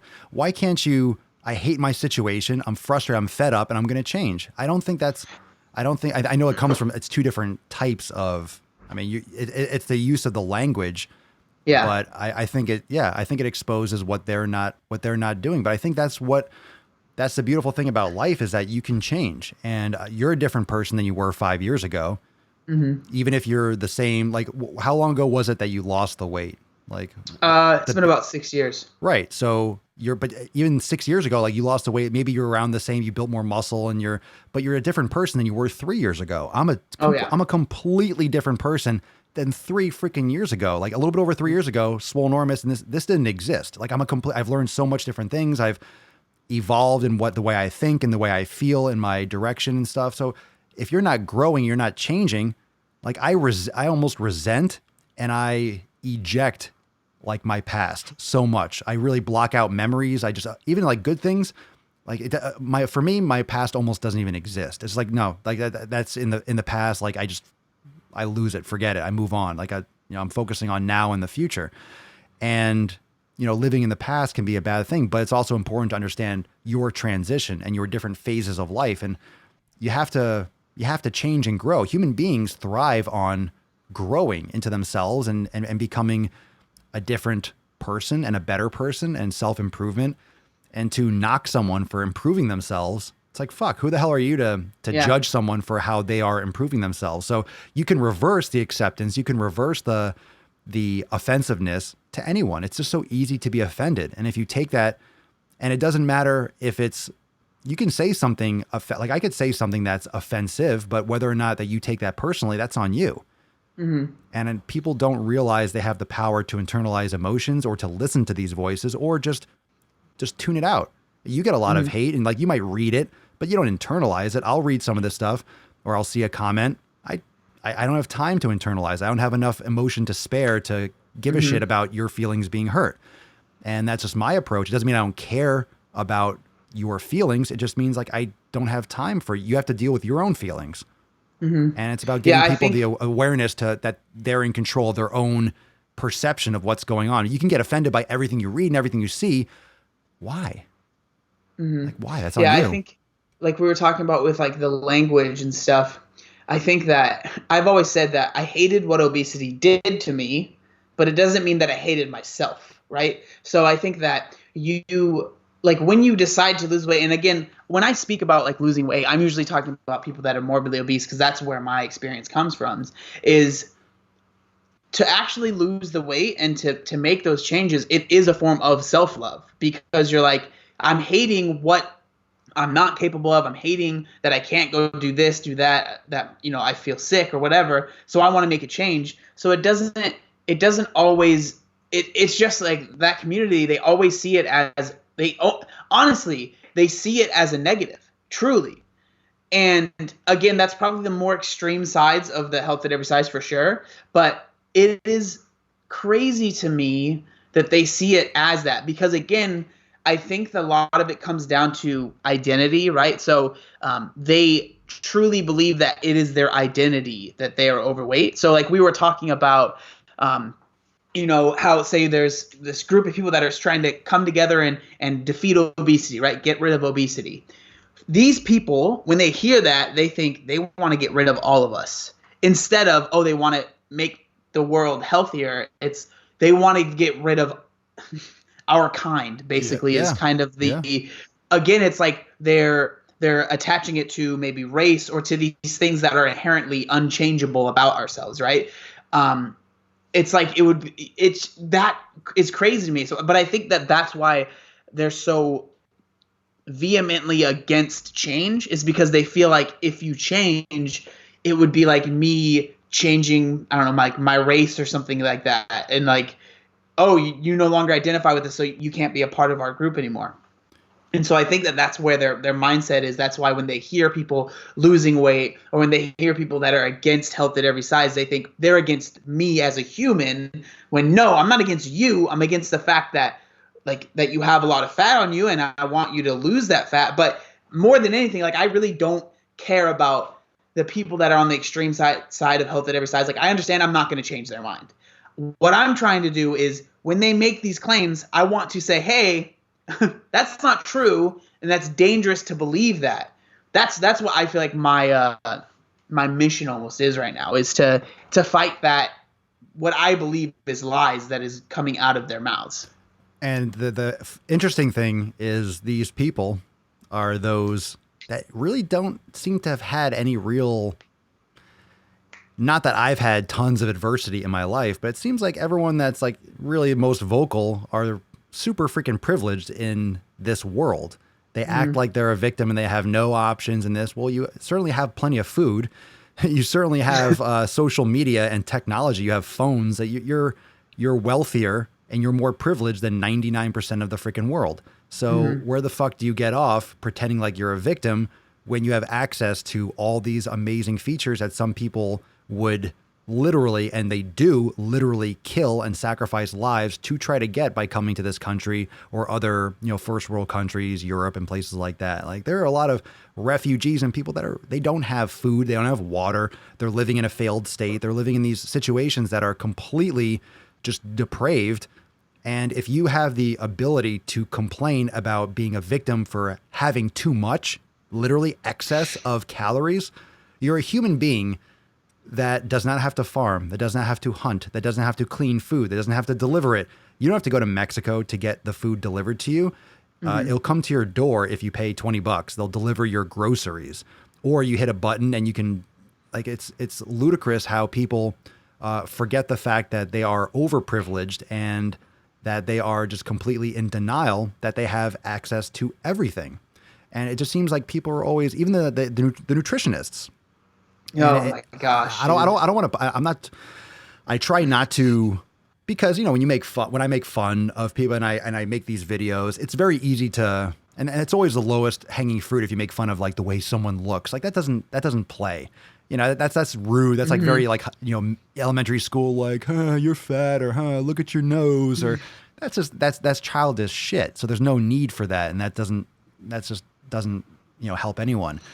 But it's always conveniently someone who's maybe who's overweight or who's not really in a great situation like themselves. And it's convenient. It's convenient, and it's what's trending. And it seems like Instagram, this is where I'm going with this. Instagram is this, I'm not sure why. Maybe it's just the algorithm. I have two separate companies for anyone that's confused, that YouTube is owned by Google and Alphabet, and that Instagram is Facebook. But there's two different responses to the content on Instagram and YouTube. And we were talking about it before. Why? And let's get into this discussion, because I'm not broadcasting right now. I'm broadcasting right now on YouTube and Facebook, not Instagram. Why is all this shit so prevalent, or so it seems, on Instagram, but on YouTube we will post this content and people will be like, I agree, this is ridiculous, this is absurd. But on Instagram, you're getting just blasted. Like, Yeah, I think it's really interesting to me because I've definitely noticed there is more support for these types of videos, the videos that we make on YouTube. I almost don't really talk too much about it on Instagram. Well, that's a lie. I talk about it a lot on Instagram, but I know that I'm going to get a lot more pushback, I guess. It is interesting, and I honestly don't know why that is. I have noticed, which is very interesting to me, which it frustrates me because it's like you make these crazy claims. So before I go off on the tangent, like a lot of the extreme, I'll just call them extremists on the Health at Every Side, right? A lot of the extremists there that post these really inflammatory things, you go to comment and you can't, because they always have their comments made it so that only the people that basically, I think it's like you have to both be following each other are allowed to comment. And I'm just like, so you want to make these crazy claims and you don't even want to hear any sort of opposing views? Like, yeah, it's probably frustrating when you post something and then a lot of the comments are disagreeing with you. That's one of the things that I will say with like Tess Holiday. She doesn't do that. Like, she has all of her comments are on and you can see what people are saying about certain things. Like, you'll notice, like, when it's maybe just like a regular picture, there's not many people saying stuff, but then when it's, when she's talking about Health at Every Size, there's a lot more discussion in the comments, which I do appreciate. And I think that's good that she does that. And I would hope that she continues to do that. But it's definitely, it seems like you're able to create a safe space more on Instagram than you are on YouTube. YouTube has always been more, because it's funny, because for me, it used to be YouTube was where I didn't get as many, or I got more like negative comments, because YouTube is a lot more anonymous, right? So it's like most people that comment on YouTube don't actually have a channel that they're making videos on. But on Instagram, it's like most of the time, this isn't always, this is just my own thoughts, but most of the time, people that have an Instagram are actually using that Instagram for what Instagram's for. Right? They're posting pictures of themselves, of their family, so that it's connected to who they actually are. So I think that that's why YouTube is, like, for me now, it's weird because it's switched. But for the longest time, it was like when I got people making fun of my loose skin or making fun of like certain things like that, it was almost always on YouTube. Now I don't know why. I don't even know how to explain it, but it's definitely like kind of switched for me. Yeah, I think the anonymous nature of these platforms is one of the issues, just because you can say whatever you want. I mean, Instagram and YouTube too, you can have it automatically block certain words from appearing. So if someone uses, let's say you don't want someone to use the word fuck in your comments, you put that in some of your blocked words, and if someone types it in there, their comment won't show up. So they might they might preempt this a lot, but they'll delete comments and they'll, and that's why people screenshot comments and then say, hey, look, why are you deleting comments? Just like that, those troll pages that were kind of trying to call you out. Part of me, I think almost that this kind of stuff, it can be dissipated a little bit. I'll get into that in a second, but one of the reasons maybe why YouTube you get more feedback is you can classically, and more people watch that and watch the videos in their entirety. And of course you can go in there and just hit the thumbs down, but that doesn't really make much of a difference for like the algorithm standpoint. But you can formulate your thoughts. So if someone that's watching your video or when it pops up, or they're subscribing, so they're more likely, people aren't getting notifications, this, that, and the other.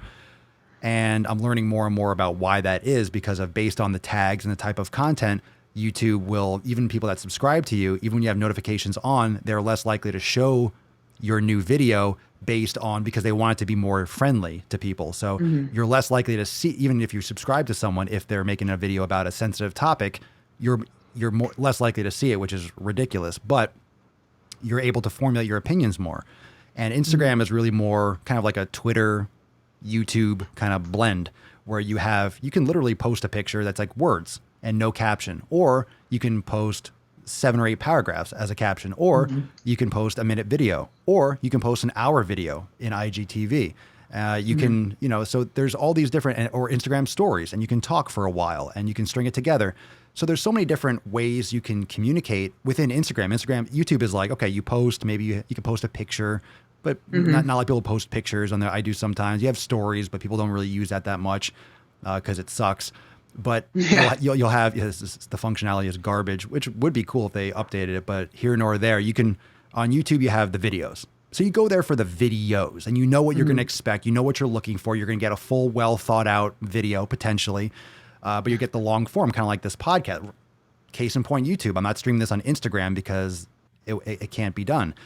And when it comes to Instagram, there's 6 places to look at for one thing. So you can really get away with these bite-sized little snippets and snaps, and it's hard to communicate in the DMs. When you get a lot of them, it's really hard to keep track of conversations and to filter those out and to respond efficiently.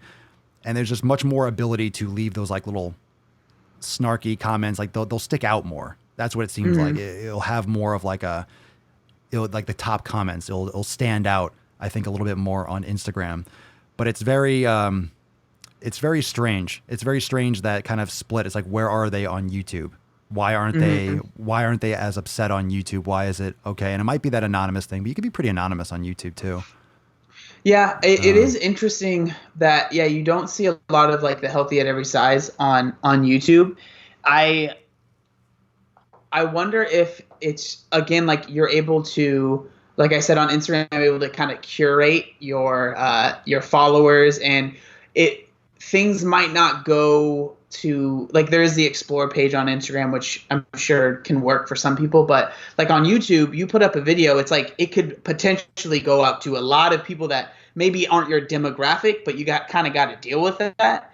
So maybe, you put out one video and you get so much hate, it's like maybe it kind of makes you not want to put out another video. I feel like you have that virality and that reach potential much more on YouTube. You have that organic reach is a lot better on YouTube. You have a trending topic and you can get like a ton of views, more than your subscriber base, depending on the topic. Instagram, almost never happens. You're always getting a percentage, and that's how you can pick out troll accounts. So, I mean, you, myself, Alan, Michelle get very high engagement rates, but it's still a fraction of people that follow, a fraction of what you would think based on like follower count, but you don't really reach. It doesn't get out. It's not searchable like YouTube. YouTube is with the tags, with the search functions. Obviously, it's built on the back of Google, which is why it's so good in terms of searching and finding the content you want. Instagram, it's just kind of like, hey, here's a mess of things. Like, no one searches by hashtag. Who the hell goes on let me look up who posted it lately under fat acceptance hashtag. No one does that. No one does that unless you're like doing research and you're looking to like pick out people that are, which I love to use the same hashtags, but it's like your people see it if they share it or tag it. So I feel like you have the more of an ability to have a viral or popular video. And, but it's very also easy to mistake not getting a word out or not getting as many views for being some kind of like mission against a certain movement. But, it's just from what I know from tech and from what I do personally, I don't even know how these things work and how it functions as well as it does, considering how many people are using it, how many people, it's a really incredible place to voice your opinion, but it's just very interesting fundamentally. I mean, I still think we're just kind of like up in our, like, no one got an answer from this discourse right here about it, but it's just Instagram is noticeably, you'll get more of those types of, I just don't maybe think that people go into the comments as much on YouTube. I think that's probably a big reason. I know I don't. I'll try to answer a few, but it's like, it's not as easy to go into the comments and to respond. It's not as like user friendly. So maybe that's part of it. So people don't really even pay much attention and have the top couple comments that people make that get the most likes, people will respond to, but then you go deep, no one looks at those. But Instagram, people go through and it's right there. And I think maybe that's part of it, is that you can respond a lot more and you can get, I guess, seen a lot more by everyone, even including the creator on Instagram. Yeah, I think that's actually a really good point. Definitely because I know I try and read some of my comments on YouTube, but again, it's like, I'm not going to sit there and read every comment. But on Instagram, if for some reason, I don't know why, but I definitely see myself, I notice myself reading more of the comments there and even responding a little bit more there than I do on YouTube. So I think that's actually a really good point. Yeah, I see some people in the comments saying you can follow hashtags on Instagram, or people follow hashtags. I don't. So, I mean, maybe other people do, but I just don't think people use that as often. I mean, I know I make the content. I have my opinions. You have your opinions. Everyone does. I think because I reach out and I try to, I'm still impressed by the level of like positive feedback posting what I do. And I find myself, unfortunately, when I post some of the content that I do, I just feel when I'm posting it that the climate is so much more sensitive now. And I keep feeling like there's going to be something where it's just like the breaking point where something happens to like a post of mine or someone else's. Like I don't feel like it's getting more and more open. However, I also feel like it could be the exact opposite and most people don't realize it. So I tend to go even harder with my stuff now because it stands out. But I think there's a thirst for truth. There's a thirst for, and it started with the shift into like things like Instagram stories and live broadcasts and podcasts where you can get more, I guess, information from the creator or for the person you follow. You can get more well-formulated thoughts, and people are tired of like the little Twitter blast or like just the post and just this little snippet. They want to hear more. So something that breaks through the noise that actually says what they're thinking is refreshing. So even though we have a climate where everyone's sensitive and everyone's getting offended, I almost feel like there's more of a need for people like myself, you, Alan, Michelle, James, everyone else that posts, I guess, quote, against this or take an opposing viewpoint. It's even more important to dig in more, not to be like that group, but that we have to be the voice for people that, I know that's probably what they think, which is kind of ironic. So I'm trying to word this carefully. So it's not like, well, we're just taking and trying to push and spread apart people more. But there's a lot of people that feel this way that could never say it because of the climate. And it's really, and it comes out with this. Like, look at, everyone that's watching, the positive feedback and all the likes and the shares. People agree. They just can't promote that themselves. And I've had people that say, I wish I could share this. I'm sure you probably get that too. I don't know if you had a lot of people say, I wish I could share this video. I wish I could share this post. And you're like, then share it. But people are afraid to. What do you say what about people that are that work in companies or that have family members that are obese and they agree with you and me and everything we're saying, like, but they feel trapped? Like, what would you say for those people? I think a big part of it is a lot of people do agree with what we're saying, but they almost have been conditioned to maybe feel like they should agree with the health at every size. And so it's like this like tug of war that might be going on in their head. And then when they find like a post from you, from Alan, Michelle, me, they're like, no, there's other people that agree with this. And they see the positive feedback. It's like, oh, this isn't some niche guy that's yelling into a microphone that only about 3 people agree with. It's like, no, this is overwhelmingly people agree with that. So I think that's a big part, is almost because of the culture now, we're conditioned to feel like we should agree with the oppressed side, right? And so it's like, I should agree with the fat acceptance, or I should agree with the health at every size because they're being oppressed and I don't want anyone to be oppressed. But then when you dig a little bit deeper, you're like, wait a second, I don't agree with that. And then you find maybe people that are making the types of videos that we are. So I think that might be a big part of it. And then when it comes to like a family member, when it comes to, if you are in that level of power, or feel like if you do voice your opinion, you might get in trouble, like from your job and stuff like that. That sucks. There's nothing that I think that we could do or that you could do. Obviously it's always, you can voice your opinions in a way that's going to on purpose try and hurt some people's feelings, which is useful and can be like, you've done it before, right? You're able to like get that initial like, what the heck, and then people actually dig deeper, like, oh, okay, it was just to get my attention or whatever. But maybe if you are dealing with a family member that you don't want to do that to, that might not be the best option to go for, So that's why I think it's cool that we all do have our own different ways of explaining things. While we do pretty much agree almost on everything, we explain it in a way that maybe they might not feel comfortable sharing your video, but maybe they feel comfortable sharing mine or Michelle's or Alan's, or they might not feel comfortable sharing mine, but then they're like, oh no, I really identify with this or with that.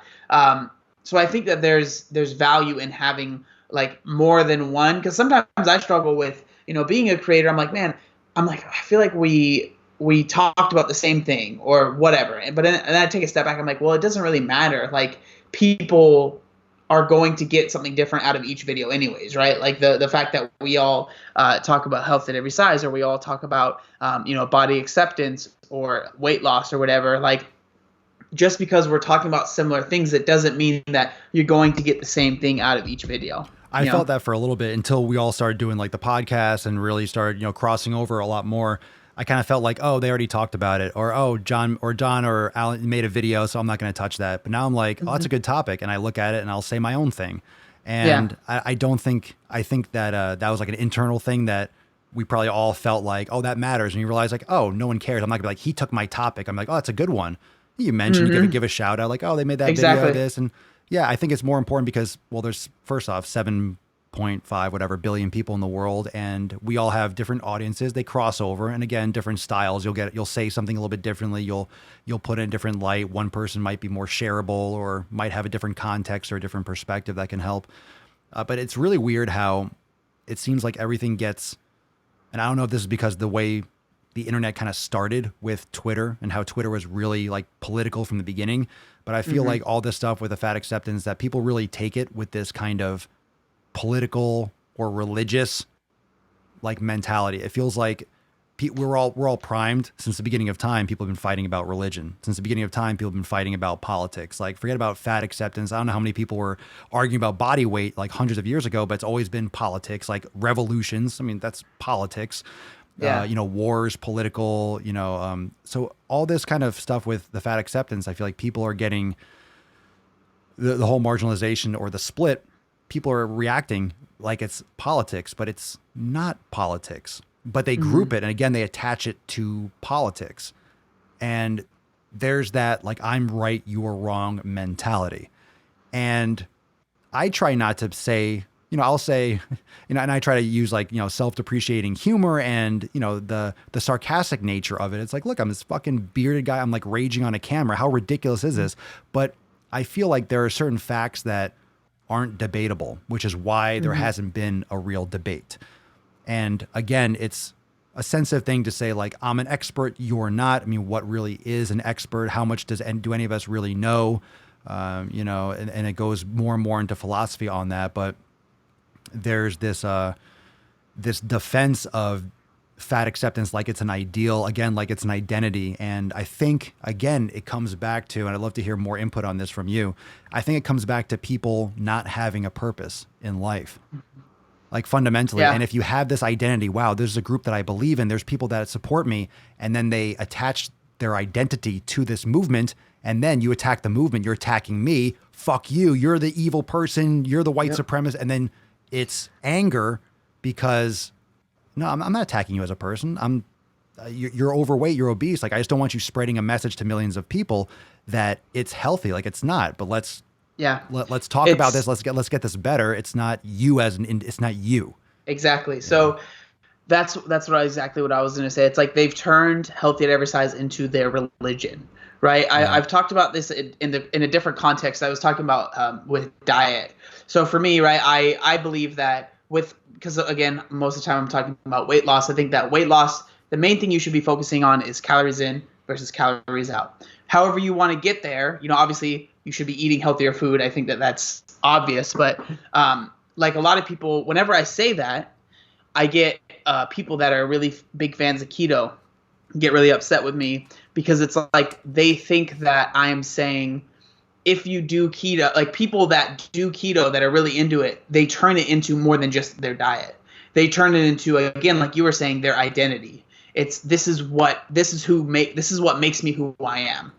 And so when you disagree with it, it's like, oh, so you're disagreeing with me as a person, and like you're attacking my identity. And that's exactly what is happening with the health at every size, because they haven't had an identity. They haven't had something to latch onto. Maybe they don't have anything in their lives that is worth, that they feel like is worth like fighting for or worth like being a part of. So when it's like, oh, my size is something that I can attach my identity to. When you talk about, like I said, getting rid of obesity or trying to fight the obesity epidemic, it's like we're saying we're trying to get rid of this population of people. It's like, no, we're trying to get rid of the fat that you're carrying around. That's it. We're not trying to get rid of you. Yeah, that's what bothers me about keto or vegan or anyone that puts these types of things in their, like, for example, Instagram profiles. Like, they have their name as like something like the fit vegan, or you have like, the keto life. And it's like, well, you're planting your flag in one thing. You're creating your entire framework around this one ideology that I think it's really important to make it clear that there's more than one way to success. Now, I'm a big proponent, like you mentioned, that I think quality is the most important thing, not at the expense of science and and thermodynamics. Like, you need to make sure that your calories, or you're eating too much, you're consuming too much energy. Where's it going to go? You're going to gain over time, maybe not instantaneously, but you're going to gain over time. So if you're eating healthier foods, it's going to be a lot easier to make sure that doesn't happen. So it goes hand in hand. And, whether or not people want to do keto or vegan, there's just many ways to success. So it doesn't have to be this my way or the highway. And, for you to lose weight in this whole anti-diet culture, we didn't really go into that as much, but we talked about the before and afters, the transformation pictures, and that if you lose weight, or you talk about losing weight, or you talk about dieting, the word diet, I love that word. Why? Because it's a word that is descriptive and that's real. It comes from the ancient Greek. It's like the accumulation. It's the sum of your nutritional. That's what a diet is. You have a diet. I have a diet. What your diet is whatever it is. What my diet is doesn't have to be a keto or a paleo. It could be, I eat this. Just whatever it is that you eat, that's your diet. Put it down on a piece of paper. That's your diet. Those are the things that you eat. And there are many ways to get and to be successful, but I don't think there's anything wrong with adjusting weight loss. You mentioned earlier about when we talk about like this, if you're morbidly obese, that's more acceptable to talk about weight loss for them. But then we get into that little gray area, not the infinifat. We're talking about mid fat or low fat, or I don't know what you call those, but maybe 10, 15 pounds, 20 pounds. That's where it gets really gray. That's where it gets really like, okay, you don't love yourself now. Like, you look good, subjective. Beauty, subjective. How you feel, subjective, but also kind of objective, depending, because being obese and being unhealthy and eating bad food can be directly related to your mental health. And mental health in this country is completely upside down fucked. And no one talks about the connection with nutrition and exercise with mental health. We talk about medication, and people need to be, what do you think is triggering these brain like responses and these depressions? It's because of the purpose. It's because of people feeling trapped, not having an outlet for what they want to do, what they enjoy, and also getting pumped full of sugar and all these chemicals. So let's talk a little bit about the people that are maybe, hey, I want to lose 10 pounds. Hey man, I'm trying to lose 10 pounds. I just can't lose the last little bit of weight. That's where it gets really gray, because not everyone is destined to have a six pack. It's not it's not a popular thing to say. You want to say nothing's impossible, and nothing is. If one person can do it, another person could possibly do it. Some people, just with their schedule, with their effort, most people don't have the awareness of how much discipline it takes to make, not just to lose weight, not just to gain a little weight, excess calories, calorie deficit, but to build muscle, to carve that out, to get that little last bit extra. There are a lot of variables, and it's a lot of discipline. And if you're a mother of two and you have two jobs, or you're a father and you work this time, it takes an exceptional amount of discipline and dedication and effort. And not everyone's either dedicated enough, has the time, or has the interest to put that kind of effort in. And, there's something to be said for never giving up. There's also something to be said for, you got to find that balance between what you're happy with, what you I don't know. You know where I'm going with this. It's a tough lay. Yeah. So for me, I've always said that like losing weight for me was about improving the quality of my life. So I think that should be your main goal. And so there was a time where when I did my bodybuilding show, I was at my leanest and the quality of my life was terrible. Like I understood that I had to take these steps to get to, like, it was a goal that I had, right? So I understood that this is a season. I'm not going to always be this lean.